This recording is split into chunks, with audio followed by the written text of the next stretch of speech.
దేవునికి స్తోత్రం. దేవుని పరిశుద్ధ నామమునకు స్తోత్రం కలుగును గాక. దేవుని బిడ్డారా, చిన్న మాట మనము చదువుకొని ఆరాధన క్రమంలో ముందుకు సాగుదాము. కొలసీలకు రాసిన పత్రిక 2వ అధ్యాయము 10వ వచనము చదువుతున్నాం. మరియు ఆయన యందు మీరును సంపూర్ణై ఉన్నారు. చిన్న మాట ప్రార్థన చేద్దాం. ప్రేమగల దైవానికి స్తోత్రం చెల్లిస్తున్నాం. ఇంతవరకు చేత నడిపించి అయ్యా మరి నాయన గత వరకు నడిపించిన మా ప్రభావం తిరిగి అయ్యా మరి నాయన తిరిగి నాయన ప్రభు ఇంట్లో విశ్వాసాలను వెళ్తుండగా నీ మాటను మా హృదయంలో పెట్టించి పంపించండి ప్రభు. నాతో మా తండ్రితో మాట్లాడి పరిశుద్ధాత్మ దేవ సహాయం దయచేయమని అయ్యా నన్ను స్తుతిస్తూ ఆరాధిస్తూ యేసునామమున మాట్లాడుతున్నాను. దేవుని పరిశుద్ధ నామమునకు స్తోత్రము. దేవుని బిడ్డలారా, చదవబడిన లేఖన భాగమును చాలా మరి విస్తారమైనది, చాలా గంభీరమైనది, చాలా లోతైంది. చెప్పుకోవడానికి ఎంతైనా సమాచారం కలిగిన వాక్య భాగము మనం చదువుకున్నాము. పరిశుద్ధ గ్రంథములో మరి ఏ మాట మనము చదివినా అది మరి మహా సముద్రమంత సమాచారము దేవుని వాక్యంలో ఉంటుంది. దేవుని బిడ్డలారా, చెప్పడానికి ఎంతో విస్తారమైన సందేశము కలిగినదే వాక్యం. కనుక చదివింది ఎప్పుడు కూడా మనము చెప్పలేము. కానీ మనము చిన్న మాట ఒక మహాసముద్రముల నుంచి ఒక నీటి చుక్కతో సమానమైనంత మరి ఒక మాటను తీసుకొని మనము దేవుని దగ్గర దేవుని దీవులను పొందుదామని ప్రభు పేరిట మీకు మనం చేస్తూ ఉన్నాను. దేవుని బిడ్డలారా, మరియు ఆయన యందు మీరు సంపూర్ణులై ఉన్నారు అని చెప్తాము. ఆయన యందు మీరు సంపూర్ణులై ఉన్నారు. ఆయన అనగా మన ప్రభు అయిన యేసు క్రీస్తుకు మరి పెట్టిన ఒక సూచన. ఆయన అనగా యేసు ప్రభుల వారని అక్కడ మనకు అర్థమిస్తూ ఉంది. దేవుని బిడ్డలారా, క్రీస్తునందు మనం సంపూర్ణమై ఉన్నాము అని లేఖనం సెలవిస్తూ ఉంది. ఆయనందు మనం సంపూర్ణమై ఉన్నాము గనుక మనము క్రీస్తు వెలుపల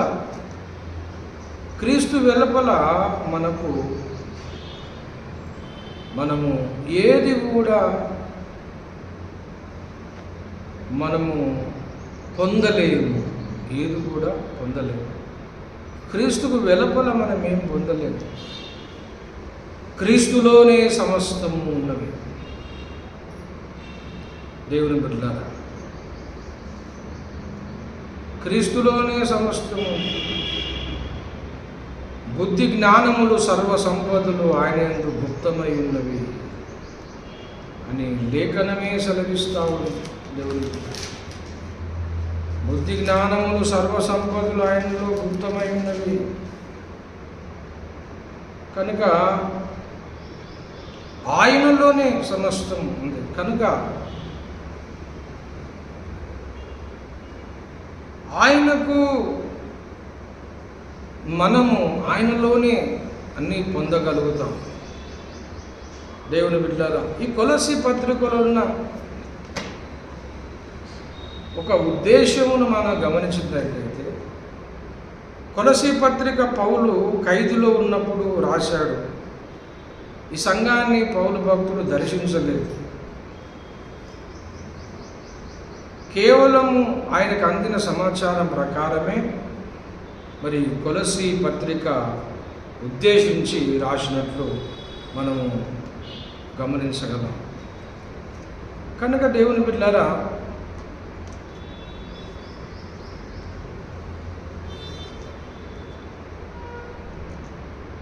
మరి ఇక్కడ దేవుని విషయములో కొన్ని తప్పుడు బోధలు, తప్పుడు సిద్ధాంతములు, తప్పు అభిప్రాయాలు సంఘములోనికి వచ్చినట్లు మనం చూస్తూ ఉన్నాం. తప్పుడు పరిస్థితులు వచ్చాయి. దేవుని బిడ్డలారా, యేసుక్రీస్తు దేవుడు కాదు అనే బోధ ఈ సంఘంలోకి వచ్చింది. ఈయన రక్షకుడు కాదు అనే బోధ ఇక్కడ కనబడుతూ ఉంది. ఆయన రక్షకుడు కాదు, ఆయన దేవుడు కాదు, ఆయన కేవలము ఒక మధ్యవర్తి, ఒక దూతలాగానే ఉన్నాడు తప్ప మరి ఆయన మనం రక్షించలేడు. క్రీస్తు దేవుడు కాదు అనే అభిప్రాయాలు వచ్చాయి. ఆయనను మనం రక్షించడు, ఆయన ఒక దూతలాగా ఉన్నాడు. మనము దేవుని చేరాలంటే మనం ఇంకా కొన్ని చెయ్యాలి, కొన్ని ఆచారాలు మనము పాటించాలి. కొన్ని ఆచారాలు మనం పాటించాలి. కొన్ని ఆచారాలు మనము పాటించాలి. కనుక ఇలాంటి తప్పుడు బోధలు రావడం బట్టి కొలసీ పత్రిక అపోస్తలుడైన పౌలు మరి ఈ అబద్ధ బోధలకు ధీటుగా ఖండించడానికి పత్రిక రాశాడు. బాబు ఆయన దేవుడై ఉన్నాడు అని చెబుతా ఉంది. దేవుని బిడ్డలారా, దయచేసి 1వ అధ్యాయం 15 చూడండి. 15లో నేను చూసినట్లయితే, ఆయన కుమారుని యందు మనకు విమోచనము అనగా పాపక్షమాపణ కలుగుచున్నది. పాపక్షమాపణ, ఆయన అదృశ్య దేవుని స్వరూపి అయి సర్వ సృష్టికి ఆది సంభూతుడై ఉన్నాడు. ఏలయనగా ఆకాశమందును భూమి అందును ఉన్నవి, దృశ్యమైన అదృశ్యమైనవి, సింహాసనమైన, ప్రభుత్వమైన, ప్రధానులైన, అధికారులైన సర్వము ఆయన యందు సృష్టించబడి ఉన్నవి. సర్వమును ఆయన ద్వారా, ఆయనను బట్టి సృజించబడెను. ఆయన అన్నిటికంటే ముందుగా ఉన్నవాడు, ఆయనే సమస్తమునకు ఆధారభూతుడు అని లేఖనము సెలవిస్తూ ఉంది. ఆయననే సమస్తము, ఆయన సమస్తానికి శిరసై ఉన్నాడు, సర్వ సంపూర్ణత అయి ఉన్నాడు. ఆయన సంఘముల శిరస్సునకు ఆయనే శిరస్సు. ఆయనకు అన్నిటిలో ప్రాముఖ్యము కలుగు నిమిత్తము ఆది నుండి మృతుల నుండి లేచుట్లో ఆది సంభూతుడు ఆయన యందు సర్వ సంపూర్ణత నివసింపవలనని ఆయన శిలువ రక్తం చేత సమస్తం సంధి చేశాడు. దేవుని బిడ్డలారా, ఆయన అదృశ్య దేవుని దృశ్య రూపుడే యేసు ప్రభులవారు. అదృశ్య దేవుని దృశ్య రూపమే యేసు. యేసులోనే అన్నీ ఉన్నాయి. అదృశ్య దేవుడైన దృశ్య రూపమే యేసు ప్రభులవారు. అన్నిటికీ ఆరాధభూతుడు ఆయన, ఆది సంభూతుడు. ఆయనలోనే, ఆయనను బట్టి సమస్తం సృష్టించబడి ఉన్నవి అని లేఖనం సెలవిస్తుంది. దేవుని బిడ్డలారా, 2వ అధ్యాయంలో అంటాడు,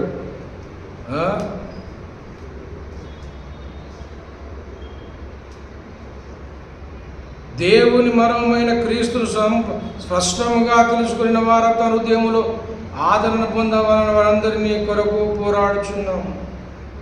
బుద్ధి జ్ఞానం సర్వ సంపదలు ఆయన యందు గుప్తమై ఉన్నవి అని చెప్తున్నారు.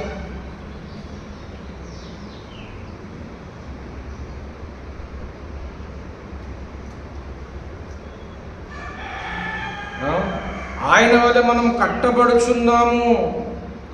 6వ వచనం, ఆయన కావున మీరు ప్రభువైన యేసుక్రీస్తు అంగీకరించిన విధముగా ఆయన యందు వేరు పారిన వారి ఇంటి వల్ల కట్టబడుచున్నారు.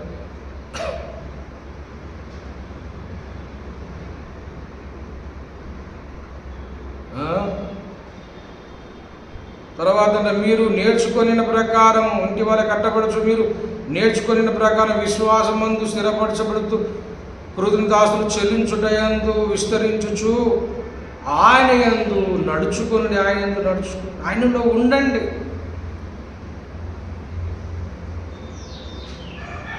దేవుని సంపూర్ణత ఆయనలో ఉంది.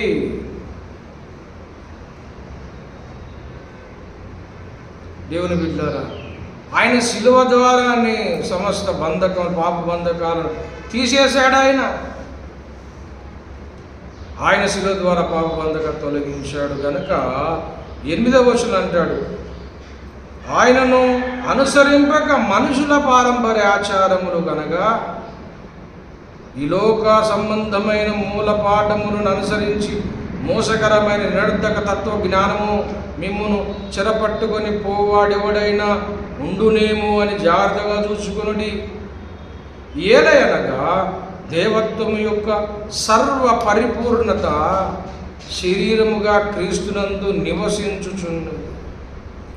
దేవత్వం యొక్క సర్వ సంపూర్ణత, దేవుని యొక్క దేవత్వం అంతా కూడా సర్వ పరిపూర్ణత ఎవరిలో నివసిస్తున్నది? క్రీస్తులో నివసిస్తుంది. క్రీస్తులోనే ఉంది. దేవునిలో ఏమేమై ఉన్నాయో దేవ లక్షణాలన్నీ యేసులో ఉన్నాయి. దేవుని యొక్క సర్వ సంపూర్ణత క్రీస్తులో ఉన్నది కనుక క్రీస్తును మనం చూస్తే చాలు, దేవుని చూసినట్లే.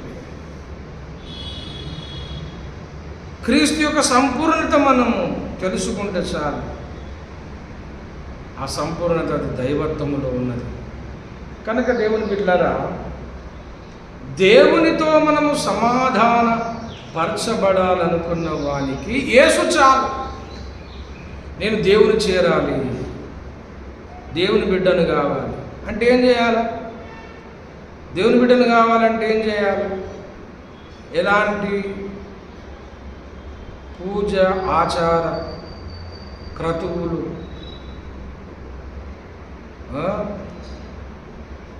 కర్మకాండలు ఏవి అవసరం లేదు. ఏది అవసరం లేదు. నువ్వేం చేయని అవసరం లేదు. నీ రక్షణకు కావలసిన అంత కూడా యేసులో ఉంది. నీ అర్హత యేసులో ఉంది. నీకు కావలసిన మహిమ యేసులో ఉంది. యేసులో నీవు నివసించు. ఆయన యందు మనకు పరిపూర్ణతను, ఆయనలో పరిపూర్ణత మనకున్నది. ఆయన యందు మీరు పరిపూర్ణమై ఉన్నారు. దేవుని బిడ్డలారా, దేవుని చేర్చుకోవడానికి, దేవుని చేరడానికి ఆయననే త్రోవ, ఆయననే మార్గం, ఏసే మార్గం, ఏసే మార్గం, ఏసే సత్యం, ఏసే జీవము.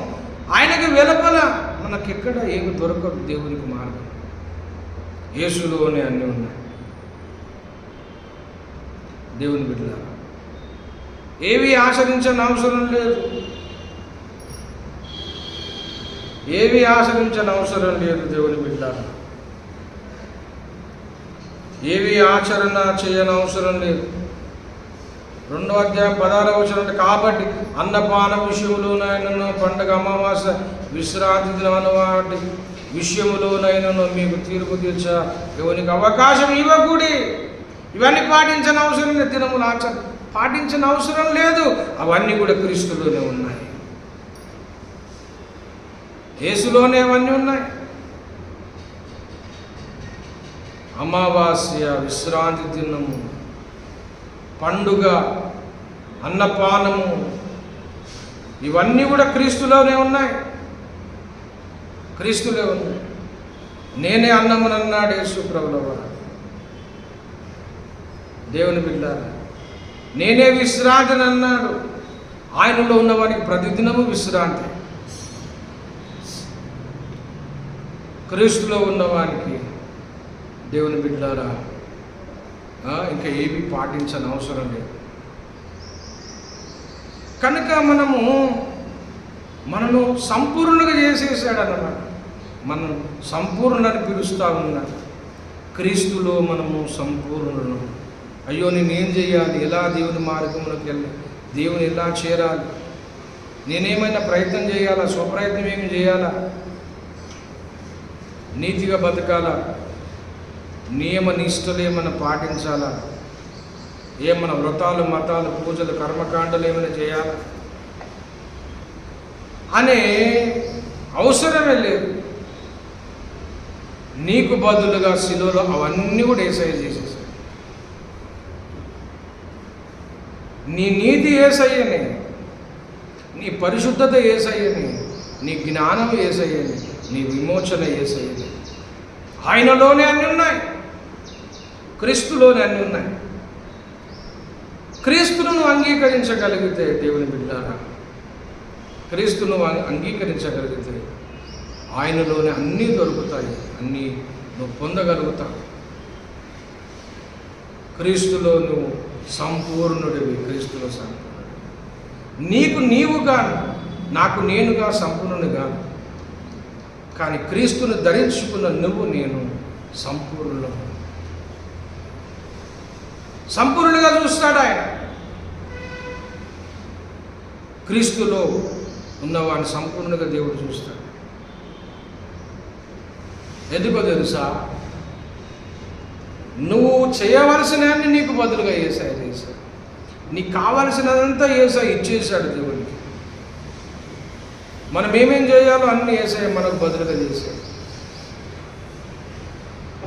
ఏ విధంగా మనం దేవునికి అంగీకరించబడతామో దానికి కావలసిన ప్రతిదీ దేవుని ఇద్దరు యేసు ప్రభువు మన కోసం చెల్లించేశాడు. ఆయన మన పాపానికి బదులుగా తన రక్తమును చెల్లించాడు. దేవుని బిడ్డలారా, మన దోషములు క్షమించాడు. ఆయన నీతిని మనకిచ్చాడు, ఆయన మహిమను మనకిచ్చాడు, ఆయన మంచితనమును మనకిచ్చాడు. క్రీస్తు అన్ని ఇచ్చేశాడు. కనుక క్రీస్తులో ఉన్న వాణిని దేవుడు ఏ విధంగా చూస్తాడంటే దోషిగా చూడడు. క్రీస్తులో ఉన్న వాడిని నీతిమంతుడుగా దేవుడు చూస్తాడు. దేవుని బిడ్డారా, ఈనాడు నువ్వు క్రీస్తుని అంగీకరిస్తే నువ్వు సంపూర్ణుడివి, పరిపూర్ణుడివి. నువ్వు భయపడనవసరం లేదు.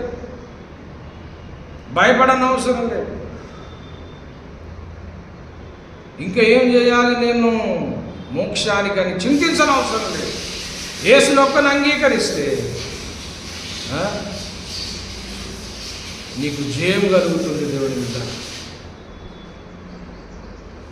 ఆయనలో మనం సంపూర్ణమై ఉన్నాం. ఆయనలో మనం సంపూర్ణంగా చూశాడు. మనం క్రీస్తులో మనం సంపూర్ణంగా దేవుడు చూశాడు.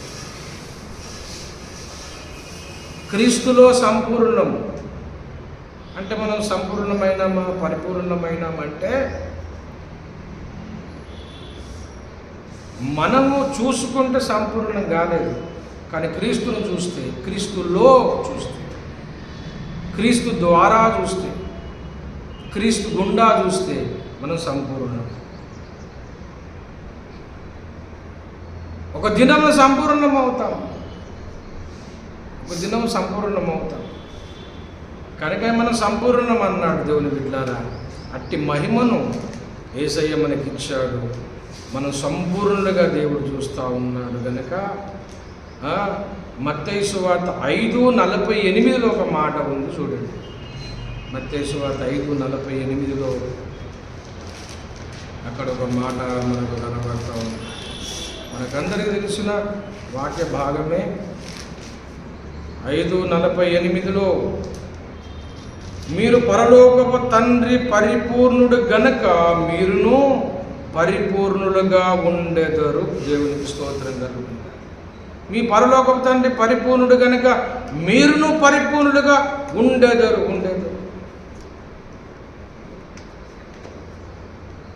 మనం పరిపూర్ణులుగా దేవుడు చూస్తాం, సంపూర్ణులుగా దేవుడు చూస్తా ఉన్నాడు.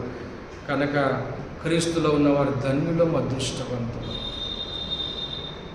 దేవుని చేరడానికి మనకు కావలసినంత యేసయ్య మన పక్షం చేశాడు. నువ్వు క్రీస్తులో ఉండగలిగితే నువ్వు దిగులు పడనవసరం లేదు. క్రీస్తులో ఉన్న నీవు ఏ విషయంలో భయపడనవసరం లేదు. నువ్వు సంపూర్ణునివి, పరిపూర్ణునివి. దేవుని బిడ్డలు సంతోషించాలి, ఆనందించాలి. దేవుడిచ్చిన మహిమను బట్టి ఆనందించాలి. భయపడద్దు, దిగులు పడద్దు, ఇంకేదేదో చింతించొద్దు. నీ భారం అంతా యేసయ్య మీద ఉంచేసాడు. నీకు కావలసినంత కూడా యేసులో ఉంది. యేసు నాకు చాలు, ఆయనలోనే అన్నీ ఉన్నాయి. కనుక దేవుని బిడ్డారా, యేసునందు ఆనందిద్దాం, సంతోషిద్దాం. ఆయనలో మనం సంపూర్ణమని దేవుడు మనల్ని పిలుస్తూ ఉన్నాడు. కనుక అటు ధన్యత కృప పొంది మనం దేవుని స్తుతిస్తాము. ప్రార్థన చేసుకుందాం. తమలో వంచండి. ప్రేమ కలిగిన మా పరిశుద్ధ పరమ తండ్రి యేసయ్యా, నీకు స్తోత్రం చెల్లిస్తున్నాను. అయ్యా, మీలో మేము మమ్మల్ని సంపూర్ణులుగా చూసావు, పరిపూర్ణంగా చూసావు నాయన. దేవానికి నీలో ఉన్నవాడు సంపూర్ణుడు, నీలో ఉన్నవాడు పరిపూర్ణుడు. దేవానికి స్తోత్రాలు తండ్రి. నేను కలిగిన బిడ్డలు ధన్యులని మరొకసారి మాతో మాట్లాడి వందనాలు చెల్లిస్తున్నాము. అయ్యా, నీకు స్తోత్రం. ఇంటి కృప అందరికీ దయచేయమని యేసునామమున వేడుకుంటున్నాం మా పరమ తండ్రి. దేవుని ప్రేమ, కుమారుని కృప, పరిశుద్ధ సన్నిధి గురువులు మనకు భూలోకమందు సకల భక్త కోటి సదాకాలంతో ఆమేన్.